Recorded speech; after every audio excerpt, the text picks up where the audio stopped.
Asyhadu an la ilaha illallah wahdahu la syarikalah wa asyhadu anna Muhammadan abduhu wa rasuluhu la nabiyya ba'dah.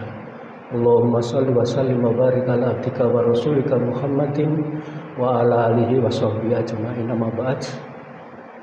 Fa ya ibadallah, usikum wa nafsi bi taqwallah wa ta'atihi la'allakum turhamun.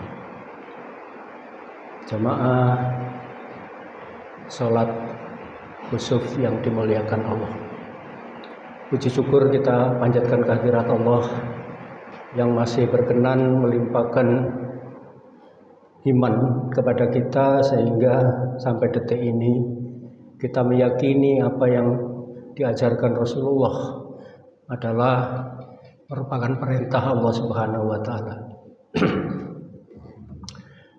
Pada hari ini kita melaksanakan sholat gerhana bulan. Ini adalah satu amalan yang hukumnya sunnah muakkad. Mengapa dijadikan sunnah muakkad? Karena ini ada bagian tanda-tanda dari kebijakan Allah. Dalam Al-Quran Allah berfirman, A'udzubillahi minasyaitonirrajim, Inna fi khalqis samawati wal ard wa ikhtilafil lail wan nahar la ayatin liulil albab. Yang artinya, sungguh dalam penciptaan langit dan bumi serta silih bergantinya siang dan malam ada tanda-tanda daripada kebijakan Allah bagi orang-orang yang berpikir.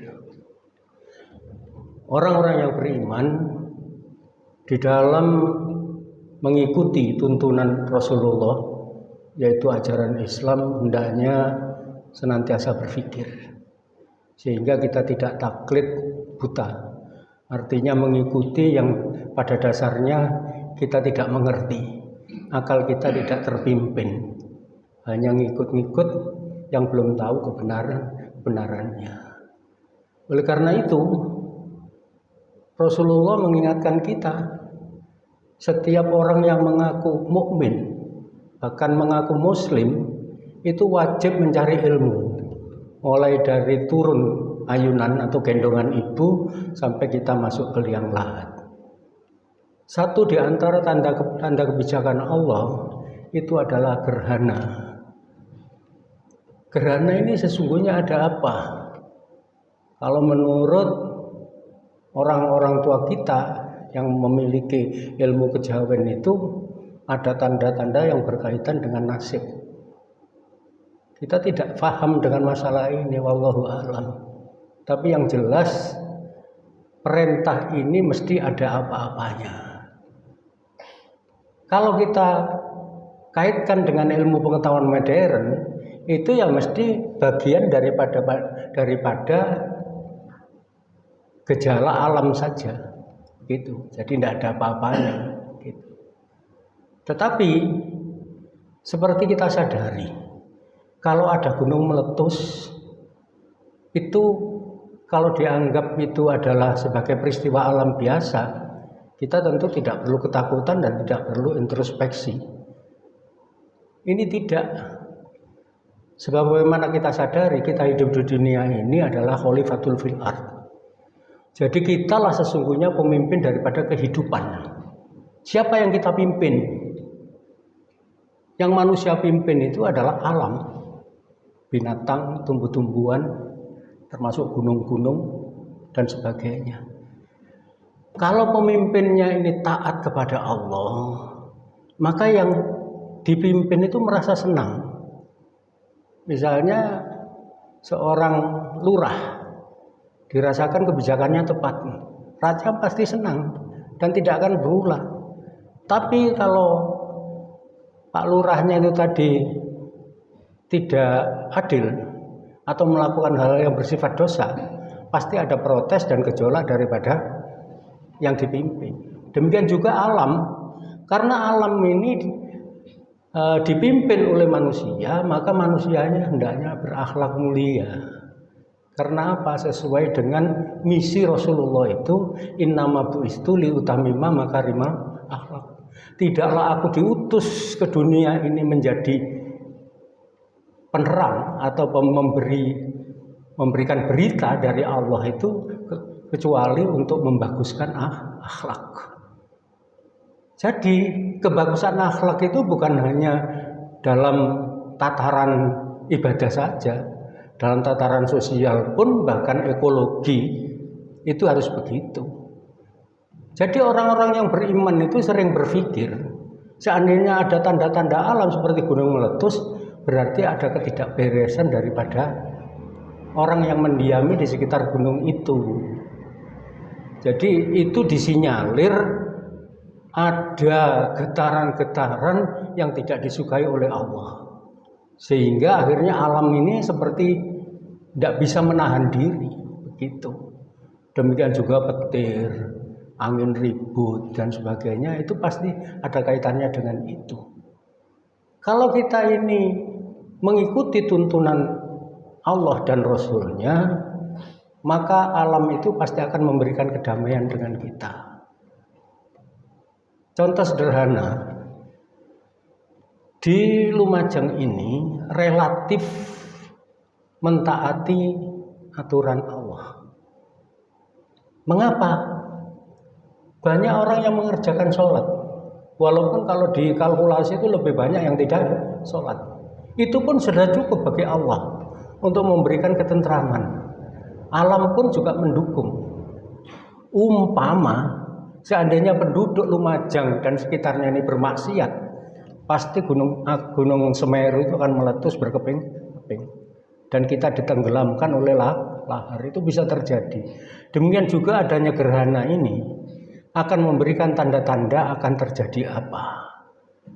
Bisa saja akan terjadi pertentangan, akan terjadi gejolak di daerah-daerah yang mengalami gerhana itu. Gitu. Tapi karena tidak tahu masalah yang sebenarnya, maka tuntunan Rasulullah sederhana. Kita harus banyak berdoa, bermunajat kepada Allah agar supaya diselamatkan dari hal-hal yang buruk. Gitu. Sederhananya, orang hidup itu diperintahkan untuk memohon kepada Allah, Rabbana atina fid dunya hasanah wa fil akhirati hasanah. Jadi kita yang hendaknya hidup di dunia ini baik, dan juga nanti di akhirat pun akan baik. Apa di akhirat tidak baik? Ada yang tidak baik, yang mereka mengikuti pengadilan dan di sana ternyata lebih banyak dosanya, pasti nasibnya tidak baik. Oleh karena itu dimohon kebaikan hidup di dunia dan kebaikan hidup di akhirat. Dengan adanya gerhana ini, kita mohonkan mudah-mudahan Allah senantiasa menjaga daripada kerukunan hidup kita, kemudian meningkatkan ketakwaan kita kepada Allah. Karena apa? Tidak tahu kita itu akan terjadi apa, tidak tahu. Kalau kita tahu pasti itu terencana. Contoh sederhana begini, ketika kami masih sekolah SD, yang pakai kerudung itu hanya guru agama, lainnya tidak. Apa yang menyebabkan sekarang ini berjilbab itu menjadi tradisi? Yang tidak berkerudung itu atau yang tidak berjilbab itu hanya guru-guru yang non-Islam. Ini ada apa? Pasti Allah ada penilaian. Setidak-tidaknya dengan banyaknya majelis-majelis taklim dan gerakan-gerakan untuk bersedekah itu sesungguhnya akan memberikan kebaikan kepada kita. Jadi gerhana yang menandakan akan terjadi sesuatu itu bila mana kita mohonkan. Mulai hari ini kita berzikir dalam waktu kurun 1 minggu, 1 bulan dan sebagainya. Insya Allah sesuai dengan janji Allah, innallaha la yughayyiru ma biqaumin hatta yughayyiru ma bi anfusihim. Allah tidak akan merubah nasib suatu kaum manakala kaum itu sendiri tidak mau berusaha. Nah, kalau kita berdoa itu sudah berusaha. Apalagi kita perbaiki dengan puasa sunnah, terus dengan sholat-sholat sunnah yang seharusnya atau yang biasanya tidak kita kerjakan, kita kerjakan. Insya Allah keamanan kita terjaga. Bukan hanya keamanan diri sendiri, tapi keamanan lingkungan. Masalahnya apa? Lingkungan itu akan mengikuti orang-orang yang baik ini. Jadi seperti hari raya, tidak semuanya puasa, tapi semuanya hari raya. Mengapa ada hari raya? Karena ada orang-orang yang puasa. Demikian juga dengan adanya gerhana ini, seandainya terjadi celaka, tetapi karena banyak orang yang meminta, akhirnya kecelakaan itu diurungkan oleh Allah Subhanahu wa Ta'ala. Mudah-mudahan demikian. Kita mohonkan kepada Allah, mudah-mudahan kita diberikan kekuatan iman dan senantiasa dijaga kebaikan. Barakallahu li wa lakum fil Qur'anil azim wa nafa'ani wa iyyakum bima fihi minal ayati wa dzikril hakim. Allahumma ighfir lil muslimina wal muslimat wal mu'minina wal mu'minat al ahya'i minhum wal amwat wa ya qadiyal hajat. Allahumma anta rabbi la ilaha illa anta alaika tawakkaltu anta rabbul arsil azim. Masya Allah kana wa ma lam yasha lam yakun la haula wa la quwata illa billahil aliyyil azim. Alamu anallaha ala kulli syai'in qadir wa alamu anallaha qad ahata bi kulli syai'in ilman. Allahumma inni a'udzubika min syarri nafsi wa min syarri kulli dzabbatin anta akhidun bi nasiyatiha. Inna rabbi ala siratim mustaqim. Rabbana taqabbal minna innaka antas samiul alim wa tub alaina innaka antat tawwabur rahim.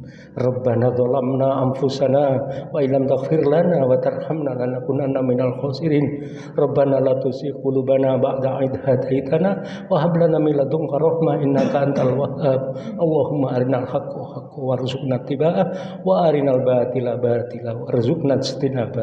Rabbana atina fid dunya hasanah wa fil akhirati hasanah wa qina adzabannar. Wa sallallahu ala abdika wa rasulika Muhammadin alhamdulillahi rabbil alamin. Assalamualaikum warahmatullahi wabarakatuh.